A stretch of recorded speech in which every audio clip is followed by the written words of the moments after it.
উনি একজন নষ্ট পচে যাওয়া মানুষ।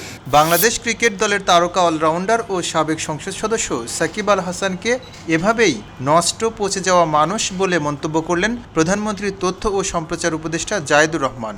আজ সচিবালয়ে সরকারের সাম্প্রতিক কর্মকাণ্ডের অগ্রগতি তুলে ধরতে আয়োজিত নিয়মিত সংবাদ সম্মেলনে সাকিবকে নিয়ে সাংবাদিকদের করা এক প্রশ্নের জবাবে তিনি এ মন্তব্য করেন।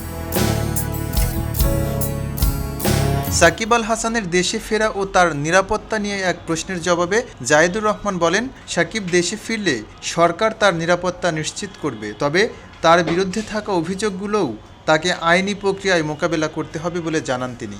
উনি আসবেন এবং ওনার নিরাপত্তার মাধ্যমে উনি ফেস করবেন ওনার যা যা অভিযোগ আছে, এবং সেখানে যা যা আইনগত ব্যাপার আছে সব তিনি মেনে নিয়ে যদি আসেন, কোনো সমস্যা আমি দেখি না।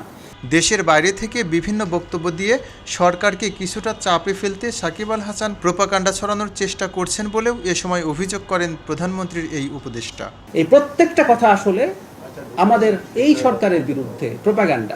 বাংলাদেশের সাবেক অধিনায়ক সাকিব আল হাসান 2024 সালের 7 জানুয়ারি অনুষ্ঠিত দ্বাদশ জাতীয় সংসদ নির্বাচনে আওয়ামী লীগের প্রার্থী হিসেবে সংসদ সদস্য নির্বাচিত হন। ওই বছরের 5 আগস্ট গণ অভ্যুত্থানে আওয়ামী লীগ সরকারের পতনের পর থেকেই তিনি দেশের বাইরে অবস্থান করছেন।